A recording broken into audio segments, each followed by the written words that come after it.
around 5 minutes. And we'll have some time at the end for questions. So if you do have any questions, please put them in the Q&A box at any time. And feel free to upvote questions that have already been posted as well. And we'll try and answer as many as we can at the end. And with that, I will hand it over to Jen to get us started. Thanks. Thank you, Josh. And thank you for the opportunity to be here today and to speak with you. I'll just get my presentation up here so you can see it. And I'm going to turn off my video while I'm speaking, but I'll get started in a moment. But I'm going to be talking about fire risk and fire management and highlighting some key challenges that we face in assessing risk for protecting communities and safeguarding habitat and other things that we value. I'm going to start off by warning you, I like to tell kind of meandering stories. And all I can say is, have faith. I'm going to take you somewhere where we're going to end up in something interesting at the end. So just come along with me on this little journey over the next 40 minutes or so while I share some of my research and experience and some insights that I've gained around the issue of fire risk and focused on Alberta, where my research has been focused for many years now. This is a fire that's in a photo. I'm sure many of you saw. It was shown quite prominently in the news media and on social media last summer. So this is a fire that was encroaching in on Edson, Alberta, in early May 2023, and kind of an iconic photo of the many images that we saw in 2023. And remember this fire because I'm going to come back to it near the end of the presentation. My slides are a little stuck here. So in the next few slides, to start things off, I want to give you some context about wildfires in Alberta. I was just talking about fires in the news, and the news loves forest fire stories. The images are fantastic and spectacular, and it always makes for a great news story when people are having to flee. And so there's a lot of prominent news coverage, and part of that media coverage means there's a lot of repeating narratives about fire that may have been borrowed from other places or somehow get ingrained in the way we think about the problem. And one of them is that fire has been excluded because of fire suppression for about 100 years. Yeah, I hear this all the time. Oh yeah, the big problem, the reason we have all these bad fire years is because we've excluded fire from the landscape. And I always kind of scratch my head when I hear that in relation to Alberta. As you can see from the map, we have not excluded fire from the landscape in Alberta. There has been a lot of fire. This is an extraordinarily fire-prone landscape. So if you look at the current provincial forest area, well, based on 2020 Landsat land cover classification, there's this forest protection area that's kind of outlined on the map there, which is where 86% of the province's forests are contained within that area. And that's the area where we have the fire records with one agency. The provincial government manages fire in the FPA. So, there has definitely been fires outside in southern parts of Alberta. And you can see there's a few of them that have been mapped. But the absence of fire in those areas is because they're not tracked by the provincial government. They're managed by municipalities. So let's focus on the FPA. So 86% of the forests in the province are located there. That's where most of the wildfire activity occurs, and that's where the provincial government manages fire. Now, if you look at area burned going back to 1918, then the records are, no doubt not all that complete in the early years, but a grand total of 18.7 million hectares have burned. And that's equivalent to 50% of the land area in the FPA.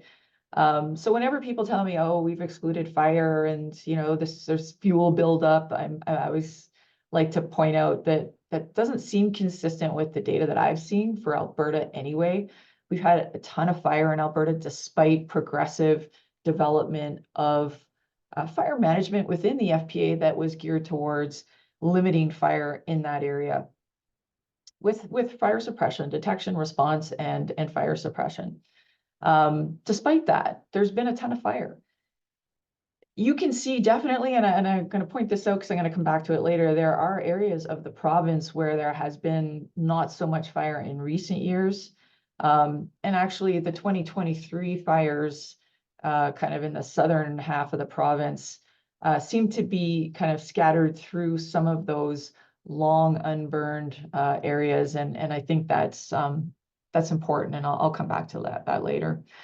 When you look at the graph of those area burn statistics through time, and in the early years, pre-1958, well, probably early 60s even, I show them in gray because I don't think those are reliable, but definitely those areas did burn. So we count them, but there's probably additional areas that were not mapped or discovered or accounted for in those early years.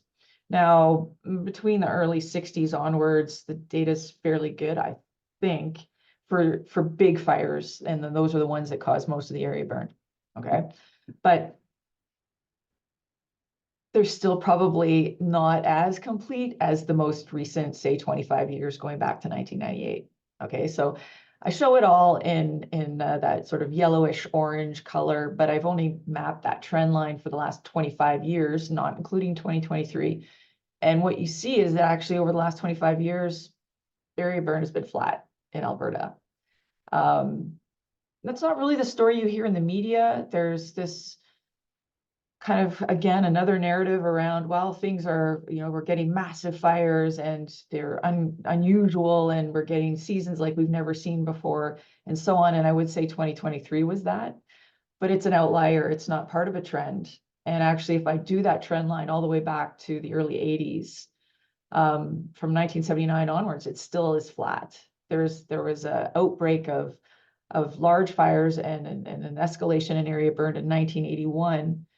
And before and after 1981, and that 1981 fire season, you might even say it was worse than 2023, because if you look in the 25 years before that season, there was virtually no fire. So the Fire Management Agency in Alberta that was responding to fires in 1981 were actually, relative to what they had come to know in the previous 25 years, I mean, they were dealing with a much greater conflagration than what the agency dealt with in 2023, right? Because relative to what happened in 2023, it wasn't as dramatic of a sudden increase. So, this is just some context that I want to talk about, because I struggle with a lot of the media interpretations and those repeating narratives around fire that get adopted by everyone.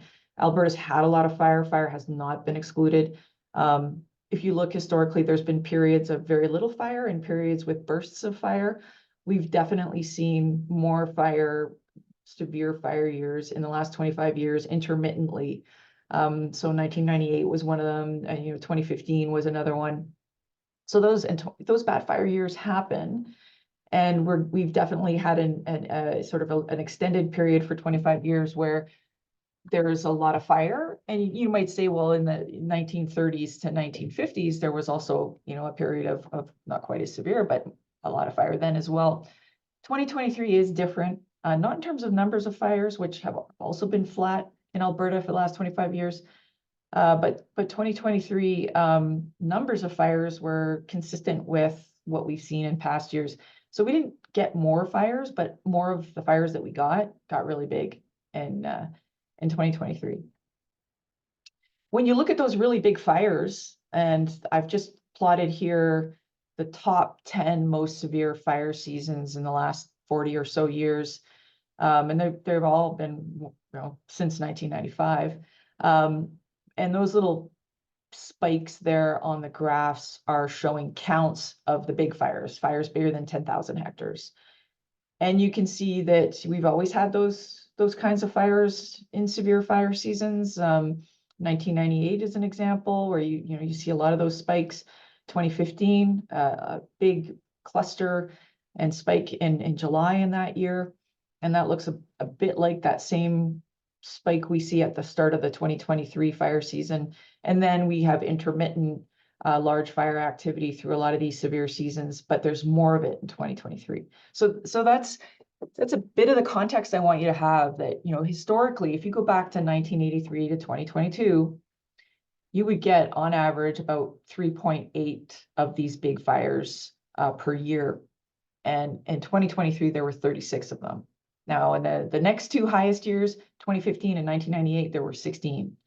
So the story of in Alberta of those 2023 fires of last year is really all about this massive and atypical increase in the number of large fires. There was just more of them. The fires themselves, kind of common. The severe fire seasons, not that different than what we've seen in the past. Like there's always been bad seasons, but there was just so many big fires, and it resulted in a real amplification in area burned. Why did it happen? Well, the whole country was experiencing elevated wildfire during different periods, in some cases the whole season, right across Canada. And when you see continental scale, synchrony in a bad severe fire season, normally it's okay, the West is burning up, or maybe the East is burning up, but the whole country at one point or another in 2023, it seemed, was burning, even the Maritimes in the spring. And that tells us that it's a continental scale process that's driving things. And, a couple things I'll point out was there was evidence, and what we did experience was an omega block weather pattern, and in May in particular in Alberta, where you've got a high pressure kind of sandwiched in with two lows, forming that Greek letter omega. And that means there's just a lot of stationary warm, above normal temperatures, hot, dry, and windy conditions. And when that sets in, it can stay there for a week or more, right? So and that can happen over a broad geographic area where you're seeing kind of as everywhere is just warm and dry and windy for a period of time. And that happened for sure, but that's not really a new thing. I remember learning about omega block patterns and wildfires when I was doing my master's as a graduate student in the 90s. And this is always, I think in the 70s was the first time researchers saw that, sort of talked about that association with that sort of blocking weather pattern and large fire activity, as well as severe fire seasons. So this isn't really a new thing, it happens. The other one unusual thing though about 2023 was this: if you look at the sea surface temperatures in the North Atlantic in July, the spike for 2023, which is that real tall red bar, is also really dramatic. And we know from past research that sea surface temperatures are related to large climate patterns across, again, at the continental scale, that has shown synchrony with wildfire activity. And so that's some research I did. Actually, sea surface temperatures are related to things like the Atlantic multi-decadal oscillation, which is just a pattern in sort of weather, large scale weather patterns across North America. And I showed that was tied to Canadian area burned, as well as evacuations and fire suppression expenditures. So, we have some of these sort of broad scale, continental scale climate events, and these seem to just all happen at the same time this year. So you got an omega block, and then you've also got these anomalous sea surface temperatures that are just off the charts.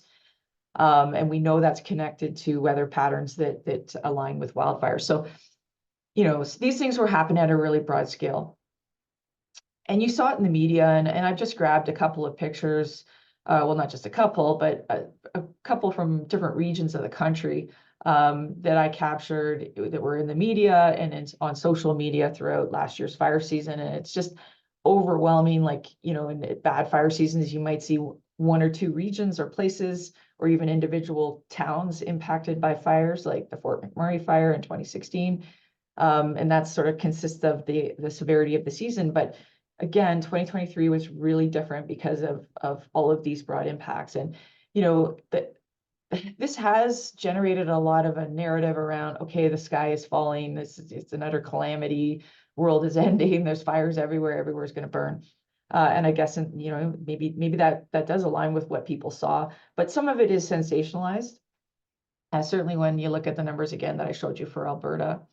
But what often happens in the aftermath of these years, and even in individual fire seasons dating back in time that weren't as severe as last year, like the Kelowna fire in 2003, there was the Slave Lake fire in 2011, Fort McMurray fire, the Lytton fire, BC, that got a lot of media coverage. You know, these really severe events and seasons prompt fire reviews. And that's where, you know, you go and look at the events in hindsight and say, well, could this have been predicted? What, you know, what can we learn from it so that we can go forward and make changes? And the common thing that we see after these seasons is this is the conclusion that, well, it makes perfect sense, and you know, we should have been able to mitigate this, right? And we knew this was going to happen, is what people often say. Oh, it's perfectly aligned with what we predicted. It was with climate change, and we can look at the fuel and the conditions and say, well, it's, you know, it's clear what happened here. It was a fuel problem, and you mitigate that by you go and you treat the fuels. And it was actually the Kelowna fire in 2003 where that aftermath, where people started, that was the first fire to impact like a really large number of people. 27,000 people evacuated, 239 homes. This was unprecedented at the time. And it was like, okay, we've got to change the way we're managing fire, because if this can happen, we've not been doing it right. And then you go and you look at the conditions that led to that fire, and then that hindsight perspective says, well, you know, suppression couldn't stop that fire. The regular go and put the fire out didn't work. So then, you know, the solution is, well, it's because we weren't doing what we needed to do, which is to mitigate the problem. And so we're going to go and mitigate it. And that's going to protect us from it. But the problem with that hindsight perspective is that, yeah, you can make sense of what happened after the fact. That doesn't mean that you could predict it. Because actually every one of those sort of disaster fires or even seasons really takes this perfect storm. So, you know, think of every fire. You've got to have a place where a fire can transmit to in order to have a spreading fire. So you've got to have this fuel proximate to an ignition. And that has to happen when the fuels are dry, because if the fuels are moist, it's like they don't even exist from a fire perspective. So you've got to have, you know, a place for fire to transmit to at a time when those fuels are also really dry. And then that ignition has to happen to ignite the fire. And the only way it's going to keep spreading is if the wind direction that's pushing the fire aligns with that ignition to push the fire to more places where it can transmit to. If the wind pushes it into a non-fuel area, like a large water body, it's not going to go anywhere.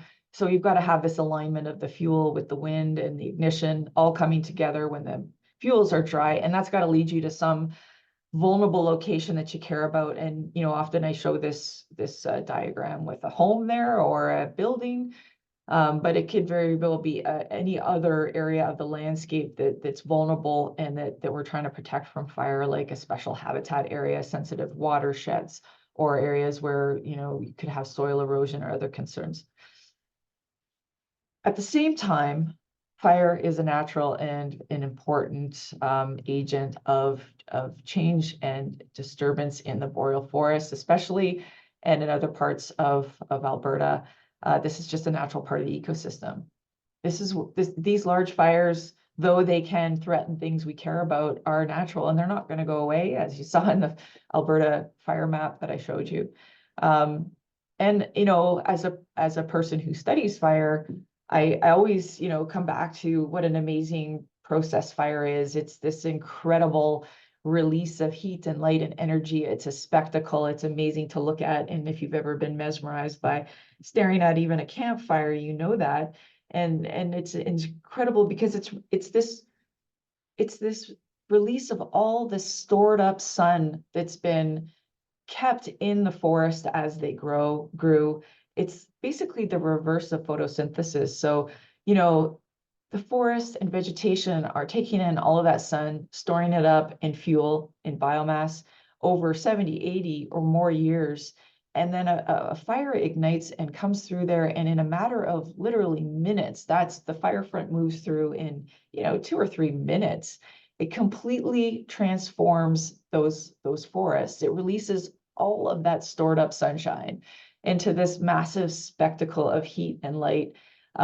It's just an incredible natural process. It removes the vegetation in jack pine, lodgepole pine, boreal spruce, conifer stands. It's essential for setting the stage for regen. So it's burning off all of the accumulated biomass on the surface. It's setting right down to mineral soil. It's creating this perfect seed bed.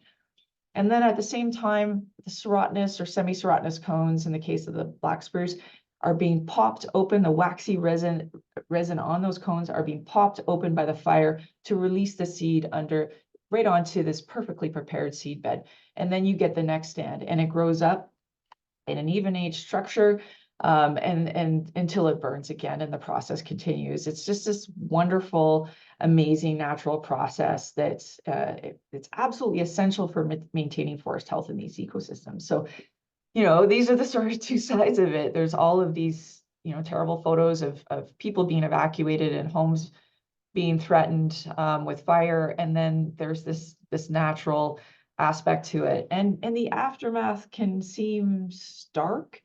But having walked around in some of these forests, there's also this really compelling beauty in these burned over landscapes, and also just incredible how resilient they are in revegetating and initiating the next forests in the years that follow.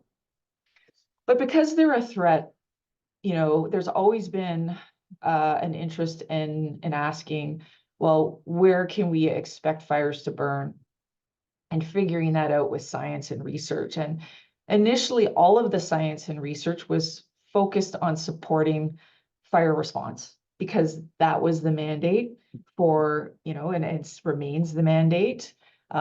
You've got to find these fires quick, get to them, and put them out. And that's how you protect people, and that's how you protect the forest resource. And so the science that was developed predominantly by federal government researchers beginning in actually the 1930s and 40s, leading up to the main, what we call decision support tools that are available today, are all based on a fire response mandate, where that question, where are we going to expect the fires to burn today, is really what they were asking. And it was in relation to ignitions as they happened, and sort of getting prepared for them in the day before and day of the potential fire. So it was for fire response, where there's an point ignition and you're going to get a fire there, and you're asking, where's that fire going to be in 2 hours, and can we get around it and stop it before it starts to impact a community or our values that we're trying to protect in the forest. And so the things that were studied, and the models that were developed for supporting decisions, were all about fires that start at a point, and modeling that over meters and minutes, maybe hours, but no more than a day. And also asking about, well, which parts of the management area, the FPA, are receptive to ignition today, so we can move resources around to be closer to those areas, and sort of that pre-preparedness. And where are we going to focus our detection efforts? Well, there's towers, but there's also detection flights. And once the fire starts, where's it going to be in 3 hours, or by the end of the day? And are we going to be able to stop it? And how intense and severe is it going to be? Because that will tell us whether or not crews on the ground are going to be effective, or where we need aircraft. And so that we have to think about these problems and to try to manage fire is very much biased towards fire response. In the aftermath of Kelowna, and then Slave Lake, and then Fort McMurray, and severe fire seasons in Western Canada and BC, and now 2023, the pressure, though, has been to now incorporate, or just in the last 20 years, really, more mitigation, not just response. Okay, so mitigate. And that's a landscape scale problem, where you're looking, and it's more of a strategic planning kind of a problem, where you're saying, okay, let's look over next year or the next several years. We're looking at regions where there's potential for lots of fire. That's where we can expect fires over the next year or several years. We're trying to map those hot spots so that we can assess potential impacts and prioritize those mitigation activities, managing fuels, which I'll get into a little bit more in a few more slides. Okay, so these are really different problems, right? The fire response is very much focused on that, meters and minutes, and ignition, and what's the fire going to do today. Whereas mitigation requires this much longer decision horizon, because it's a strategic approach. You're trying to do this before the fires start. And you're trying to proactively focus your efforts, your mitigation efforts, to reduce the fuels, potentially create fuel breaks that might stop a fire if it starts there, protect communities with fire smart fuel reduction treatments, and so on, right? Or identify areas that might be potentially threatened, and then you could increase detection potentially to protect those areas, or fire suppression response to protect those areas if you know where they are. But you got to know where they are before the fire starts, which is, again, very different from the whole history of fire science that was developed to support decision making. So when that shift started to happen, and it was again about 20 years ago after the Kelowna fire, and mitigation became, the new priority, and fire response almost was a kind of a bad word. Oh, suppression is what caused the problem. So we don't even want to talk about doing better at suppression. We want to focus on mitigation. And a lot of people started producing risk maps, and I did that too. So I was a researcher with the federal government, and back in 2005, I started this project to assess risk in West Study Area, 2.4 million hectares in West Central Alberta. And what we were trying to do here is map the most likely places that we can expect fire in a strategic way by simulating lots of fires. And the reason we're doing it that way is because that's the only science that we had. And so when it came time to move from response to mitigation, the scientists were forced to just use the same science we've always used, which is we'll grow fires. And so the way they produced the hotspot maps for strategic planning was just to simulate a whole bunch of fires, to take the same equations that were developed, back in released in the 1990s as part of the Canadian Forest Fire Behavior Prediction System, automate that in a computer, calculate those spread rates and intensities, and spread the fire in a computer environment in a simulated landscape. And this map that I made back in, I guess this is actually from around 2007, we published it a few years later. I ran 125,000 simulated fires, and I did that over 25,000 iterations. So I made that map. And then a few years later, after we published it, was the Slave Lake fire. And at that time, I had left fire research. I was actually working in the private sector. And I thought, I really want to go back and look at my map and see if it was at all useful in helping decision makers know where to prioritize mitigation efforts. And when you go and look at the map, it's pretty clear that I never would have looked at Slave Lake as a priority. I was more concerned about Swan Hills, right? In terms of if you were going to prioritize limited mitigation in this landscape, Slave Lake just didn't really jump out. I mean, it's surrounded by a lot of low burn probability areas, and those were areas that didn't burn when we ran all of those simulations, or they didn't burn very frequently, right? So I started to compare, other fires, overlaying them on my old map from 2005 data, and I found that really not a lot of the hotspots on the map were burning. Most of the fires were in the low burn probability areas. I started sharing this, and then Neil McLaughlin, who was running the same model for Alberta to inform fire management plans in the various forest areas, Fort McMurray, Lac La Biche, the Wilmore Wilderness, and Calgary forest area. And Neil found the same thing. So we would produce these simulated burn probability maps using independently. We weren't working together when we did them, but when we compiled our results, this graph is showing you what burned. And what burned, was the low and very low and moderate burn probability areas. So the red spots on the map were not burning. And of course, this made me really rethink the usefulness of these maps. So let's jump to something else here that I think provides some insight.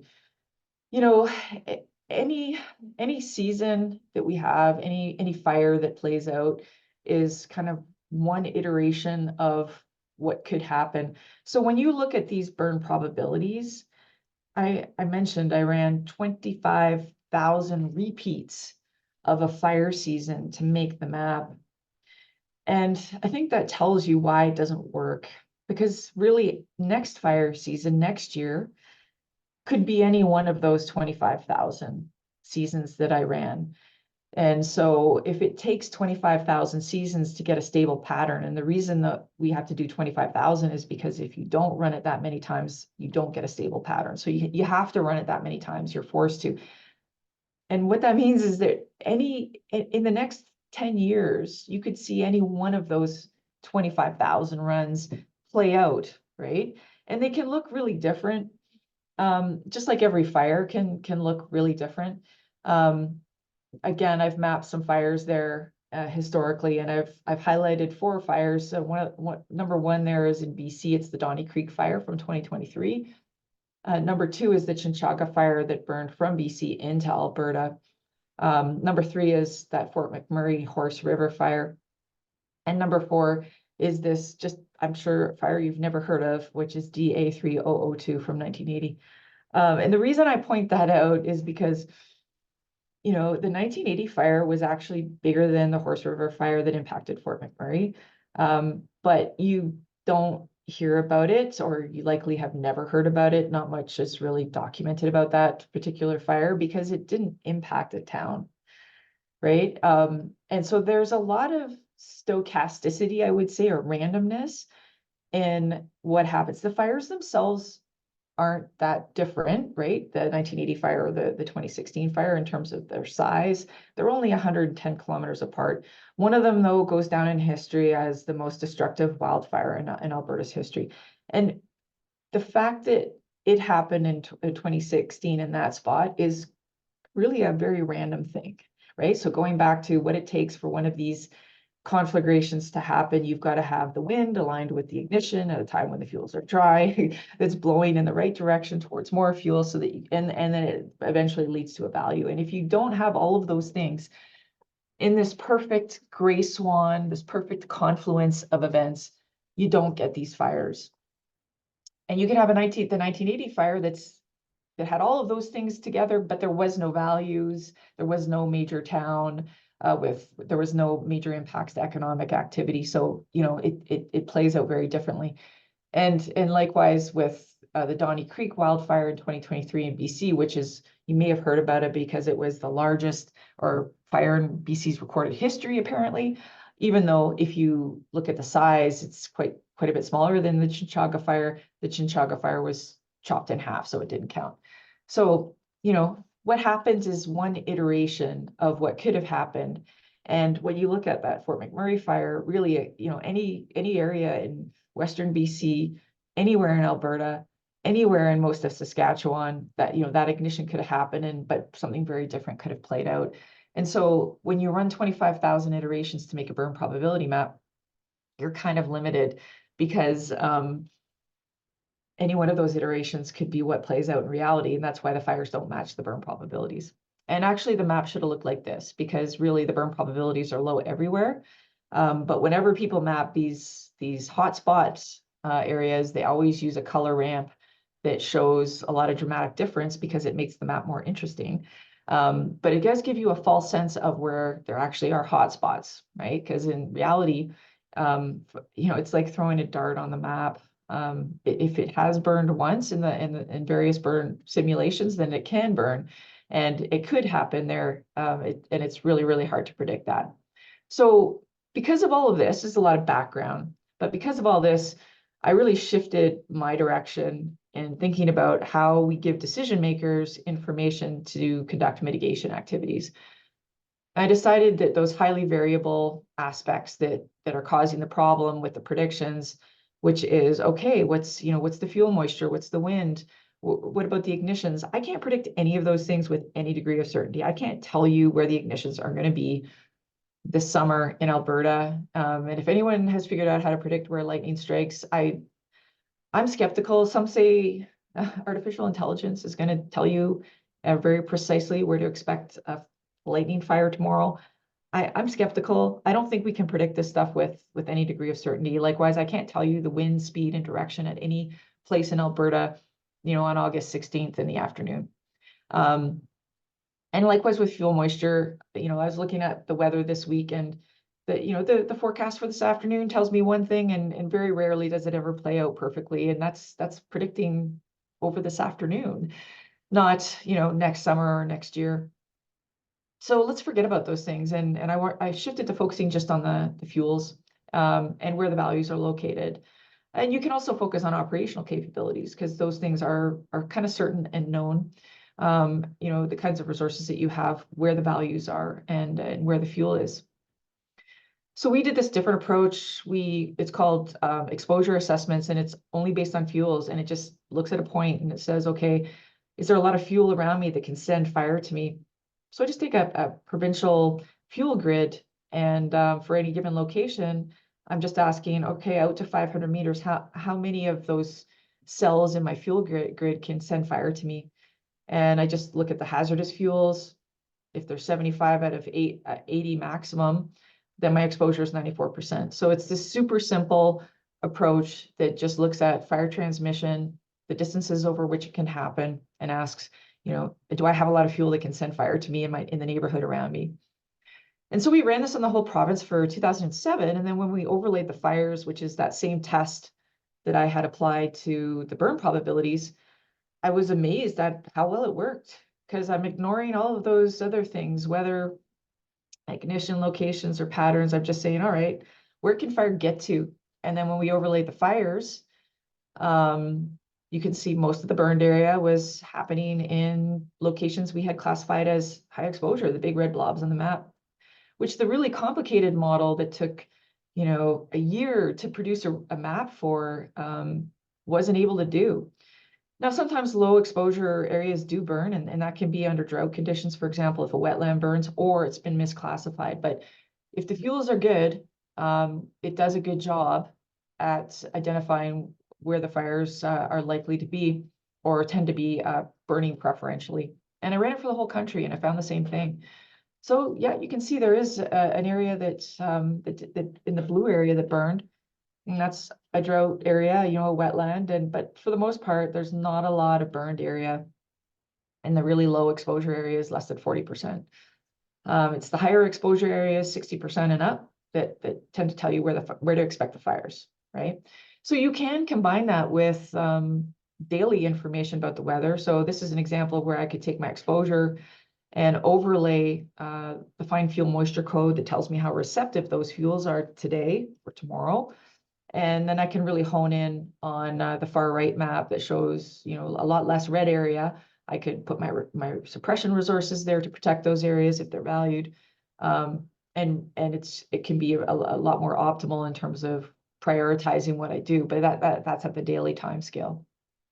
And we can also assess the directionality of those exposure areas. And so this is, hey, here's a point we care about. Maybe it's critical habitat. Fire can come in from the west, but not so much from the north. And if I'm going to show you an example for that Edson fire that was on my cover slide, where we did this assessment, and this is the fire that was threatening Edson, and that's where it went. So we had basically used our directional assessment, which is just based on this simple exposure assessment, and identified the viable pathways for fire to move into Edson, and that's just a blow up of it. So it did not a bad job. And it's brand new. We just published this stuff last year, but it looks like it has promise for identifying the critical pathways that fire could move into a location. And I'm showing it for Edson, but it could be for other things that we care about. Again, like habitat or sensitive watersheds or other things that we want to protect from fire. So I'm going to just run through what the mitigations then are. So these maps are intended to allow you to focus on identifying critical areas where we can expect fires to burn and where you might consider mitigations. And so I've highlighted some important caribou areas, and I've just shown the 2019 exposure map, and you can see quite a few of those areas have very high exposure. And in fact, it looks like this is a fire scar here on number 1. So fire did burn through one of those areas, and what's left is the unburned areas that still have high exposure. Couple things I'll note is that some of those areas with the high exposure are in parts of the province that haven't burned in a really long time. And these are areas that that's why the exposure is so high, because there hasn't been much fire there and there's a lot of fuel. And so they're very much able to support a large fire in the years ahead. So, there's this ecosystem memory thing where past fires, we know, regulate subsequent fires. And these are all examples taken from Alberta that show fires in different years running into older fires and basically stopping. They're shown as transparencies, and you see there's not a lot of overlap. In most cases, the new fire aligns almost perfectly with the old fire boundary, and they fit together like puzzle pieces. So we know that new fires are constrained by old fires, and that's that ecosystem memory thing. And that's the basis for what has been put forward as kind of fire smart forest management. So if you can emulate that sort of self-regulating feedback, negative feedback, then with anthropogenic disturbances, then maybe, if you can design them to function in the same way, then you could achieve this. So that fires that have been suppressed are then, not there to stop the next fire, but you could use harvesting or aligning roads or other anthropogenic features to potentially have that effect. And that was kind of theorized, but the truth is there's not a lot of data to support it. There's anecdotal evidence that it could work. And this is a photo that I actually took in BC, and it shows a fire that was spreading in red stage mountain pine beetle, lodgepole pine, hit a recent, well, it's a replanted lodgepole pine that was very, very dense. And the fire, that basically stopped the fire. And the area above it did not burn, but continued to burn outside of that harvested, post-harvested area that had been replanted. Yeah, there's anecdotal evidence of this. You'll see people show them, but there's not a lot of comprehensive evidence that it works outside of special conditions or individual circumstances. There's just sort of accounts, and there's other accounts that will show the fire spreading right through these areas. In terms of the theory behind it, Van Wagner theorized that old stands are basically reach a point where they're less flammable. Van Wagner theorized that, in the boreal conifer types, they rapidly become flammable within about 2 to 3 decades as a sort of a maximum flammability, and then eventually declining in terms of crown fire potential. These stands can look really different. So this is what would be classified as that boreal spruce fuel type, different ages. So on the left, 72 years, and on the right, 148 years old. And these stands can look really, really different in terms of, how flammable they are. It's complicated. It has a lot, different strata within the fuel layers appear very different in different age stands. So I started looking at fires that happened in stands of different stand development age that had been burned previously. So this is a 2017 fire that happened in a 2012 burn. Here's some examples of fires that happened in post-fire areas that were 69 years post-fire, 28 years post-fire. Here's some more examples that'll run through quickly. And I did basically show that fires do have that protective effect. So there is empirical evidence to support that fires do stop the next fires or make it difficult for them to escape.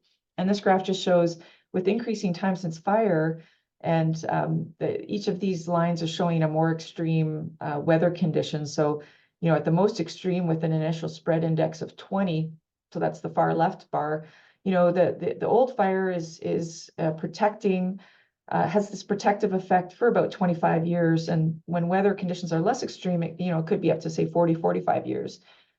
But the extent to which harvests can deliver that protective effect or other anthropogenic disturbances, we really don't know.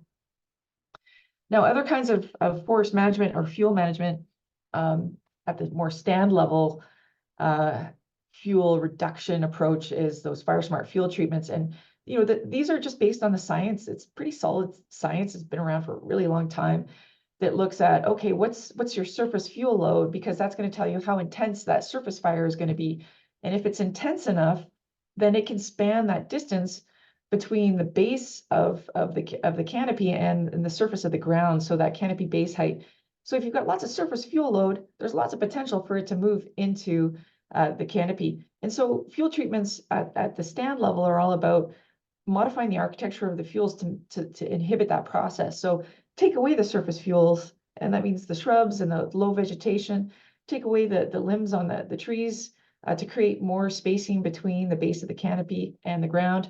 And and then thin out the stand to reduce the bulk density in the suspended aerial fuels and make it harder for fire to spread from crown to crown. And if you do that, you're going to inhibit crown fire potential. That's what it looks like. So this is sort of the before and after of a fuel treatment in spruce. And there's another post-fuel treatment. You've got no limbs kind of connecting the canopy to the ground, and fuel has been reduced. Here's another example. So again, though, do they work? There's anecdotal evidence of fires burning into these areas, but a lot of them have been done a lot of this work has been done close to communities where there hasn't been a lot of fire that's moved into the area. It's kind of very few communities actually do experience fires that encroach on fuel treatment areas. So it hasn't been tested, and the few experimental burns that have been done, it's not conclusive at this point. All right, so that's a lot of stuff to pack into, well, I guess I'm at 50 minutes now. So let's close it off here with some takeaways. We have a highly fire-prone landscape in Alberta.